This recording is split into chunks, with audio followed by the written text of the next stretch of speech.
What is this red metal tube with a slightly movable ring? The wooden rod can come out. The wooden pole is approximately 8 inches nestled into a red metal tube with a patented stamp on it. No success using Google Lens. What is it?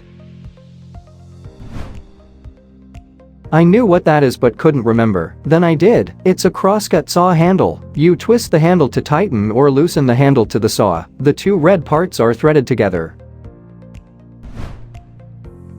What is this glass vessel above another glass vessel? It's suspended with a decorative piece of metal. The lower vessel may be a glass. There's also a metal connection at the bottom of the upper glass. Any ideas?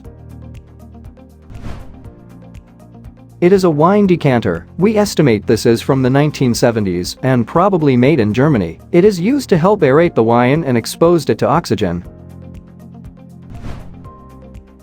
What is this glass and wood case with a magnifier, some rails, and a glass window inside? Also some kind of knob at the bottom. I found it at an estate sale. Any ideas? It's an apothecary scale without its dishes. The knob on the front is a fine balance adjustment. It works by lifting one end of a hanging chain, thus transferring some weight off of one of the pans. These scales have a glass case to prevent slight air movement from affecting the measurement. The early 20th century apothecary's balance was used for the accurate weighing of medicines and ingredients for medical treatments. What is this thing about 6 feet tall on a tripod? Seems to have a bottle of something at the bottom, a dish type thing at the top but couldn't see it. Found on a new build housing estate. No idea what it is. It collects and measures dust deposits in the air. The collector is an anodized aluminum device looking like an inverted frisbee, and a 5-liter high-density polyethylene collecting bottle at the bottom.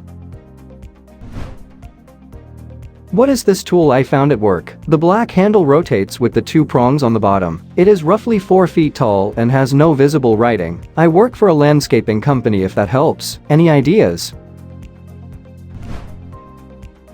This is used to coil a hose. You start by feeding it into the bottom through the top circle and then spin the handle.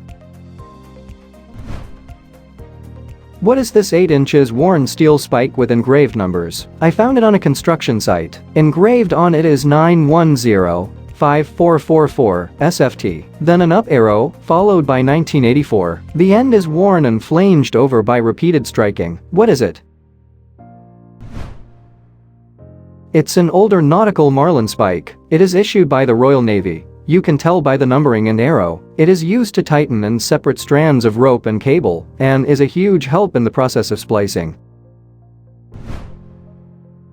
The USPS sent me this flat metal disc with 5 holes on the front, marked with a tiny line next to a rectangle. The back side has a shallow internal ledge. They tucked this into my slightly ripped package. They must have thought it fell out. Looks like a cap for something. The postal service put a note on my package apologizing for damaging the package. Just a small rip in the envelope. It's 1.5 inches wide, 1 inch tall. What is it?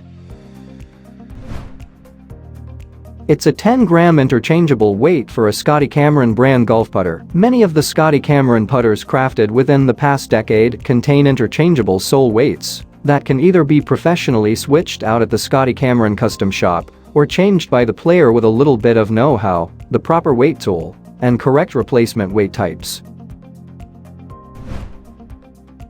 What is this vintage handheld battery-powered object? About 5 inches tall and 11 inches long. It has 1 switch, 1 potentiometer dial, and 1 LED. Weighs maybe half a pound. The sticker on the side seems to describe tuning the potentiometer to allow better or proper penetration. There seems to be a magnet, but I have no clue. Very confused and too scared to put a battery in it. What is it?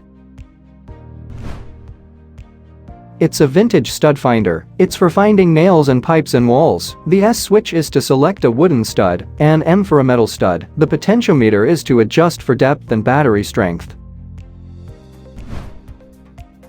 What is this bullet-shaped thing I found when digging up the topsoil in my yard? I found hundreds of these items. The building we live in is an old movie theater built around 1936. They are in several sizes, have a hole drilled in the center end to end, and are lightweight. They don't seem to be made of plastic, ceramic, or metal. and you can make marks or write with them. So maybe some kind of carbon material. They're not brittle or easily damaged. What are they? I think they might be spent carbon rods from an old carbon arc film projector. An arc lamp is a device for producing light by maintaining an electric arc across a gap between two conductors. Light comes from the heated ends of the conductors, usually carbon rods, and from the arc itself. The carbon arc lamp was the first widely used type of electric light, and the first commercially successful form of an electric lamp. About 1 meter tall cast iron valve has a window with a sign inside that says open, looks around 100 years old and is found behind older buildings. It has a wrench boss on top, probably for turning to operate it. I'm wondering if this valve is for the water service or maybe a fire sprinkler. Are they still in use or typically abandoned? Any history is appreciated.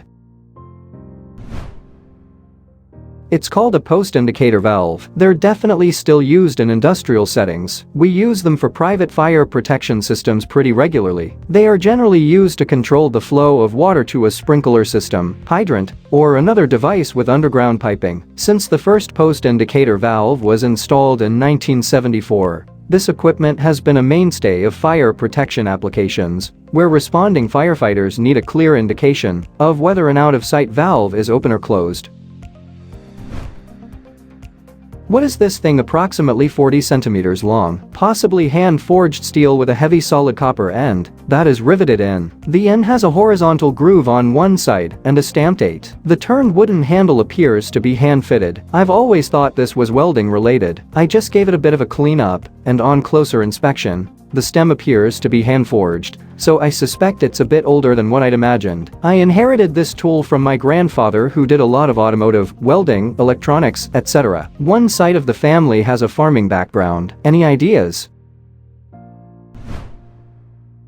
It's an old-fashioned blacksmith soldering iron. You'd heat the tip up in the fire and then use the stored heat in the metal to solder. Before the convenience of electric-powered tools, craftsmen and artisans relied on flame-heated soldering irons to join or repair metal components.